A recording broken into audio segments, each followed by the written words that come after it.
Jason Miller had always been cautious, careful, and above all, terrified of stepping out of line. Growing up in a strict religious household in small-town Pennsylvania, he had learned early on that love was conditional, that acceptance came with rules, and that being different, being himself, was simply not an option. In 1998, Jason's life took an unexpected turn.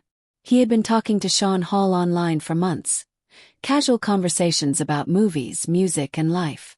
Sean was charismatic, confident, and unapologetically himself.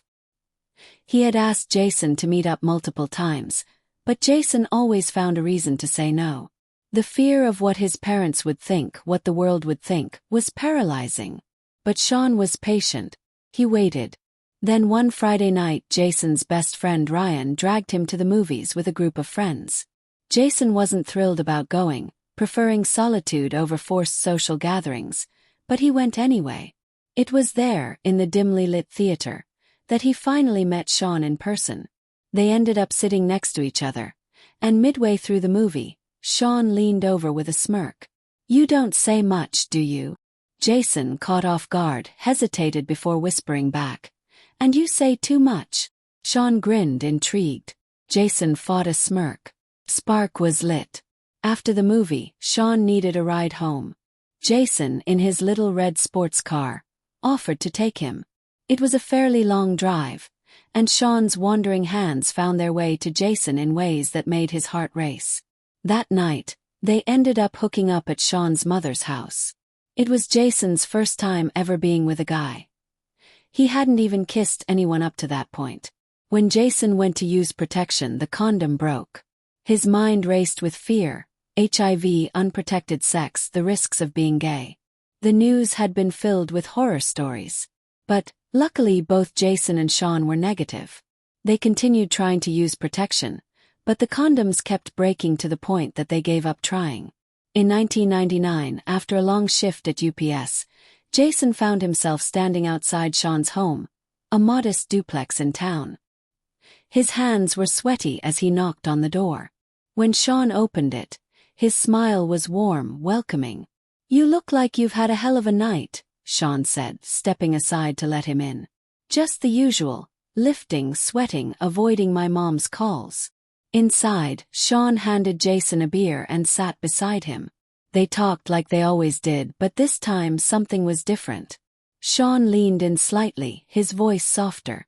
"You ever gonna stop running from yourself?" But things were never as easy as they seemed. They had a few fights, one of which was over Jason's 1988 Fiero. Sean had borrowed the car to go to work, and Jason had a strict rule: no smoking in his car. But Sean had burned the headliner with a cigarette. It wasn't just the fact that there was a burn, it was the violation of trust that hurt more than anything. Jason didn't know how to feel about it. It wasn't just the car. It was about what it meant. But despite the tension, they kept moving forward, at least for a little while. That was until the day Sean asked Jason to come with him to Florida. Sean had lost his job at Teletech, and he wanted to start over, leave Uniontown, everything behind. He wanted Jason to come with him to make a fresh start, but Jason wasn't ready. It was the night before Sean was set to leave for Florida, and the house felt colder than it ever had before. Jason sat in the living room, his thoughts racing, his emotions running high. The walls seemed to close in on him, the weight of the decisions he had to make pressing down on him harder than ever. Sean had asked him to move with him, to leave Uniontown and everything they knew behind. But Jason wasn't sure he was ready to make such a drastic change. The 1988 Fiero, the car Jason had fought so hard to keep running, had developed a problem. The inner tie rod was broken, and the part, specific to the 1988 model, was nearly impossible to find. He had tried to get it fixed, but no mechanic in town seemed to know how to get the part. Jason wasn't sure how he could trust the car to make it to Florida, let alone handle the drive there. The idea of leaving behind all his belongings, his life in Uniontown, just didn't sit right with him. Sean, on the other hand, was eager for a fresh start, and he wanted Jason to join him. "We could start over, man," Sean had said. "Florida's got everything we need." You could leave all this behind, and we can make a new life for ourselves. But Jason couldn't shake the feeling that he wasn't ready for that. Everything he had worked for, everything he had built was here. His friendships, his few connections, his belongings. He wasn't prepared to leave them all behind. Sitting in the living room, Jason felt the floodgates open, the tears starting to well up despite his best efforts to keep it together.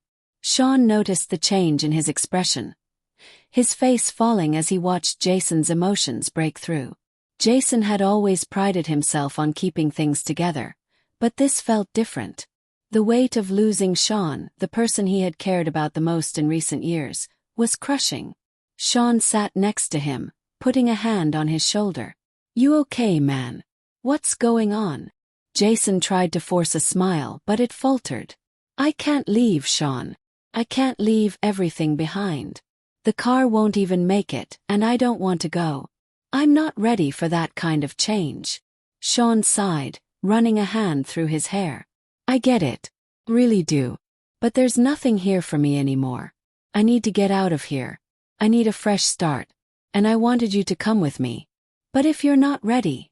Sean trailed off, his own uncertainty clear. "I understand. I can't make you come with me." Jason's heart shattered. He didn't want to say goodbye, but he also couldn't imagine leaving everything behind to follow Sean to a life that didn't feel like his own. The thought of not being with Sean hurt more than anything, but staying in Uniontown and holding on to what he knew was becoming suffocating.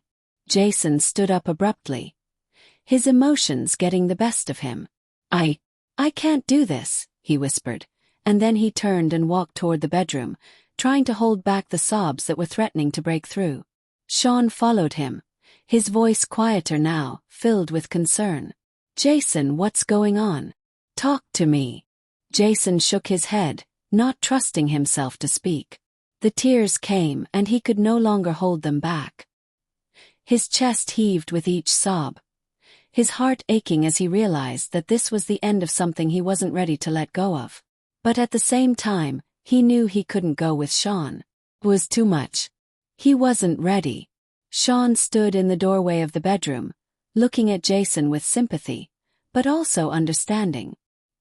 He knew Jason wasn't ready, knew that asking him to come to Florida was something too big, too sudden.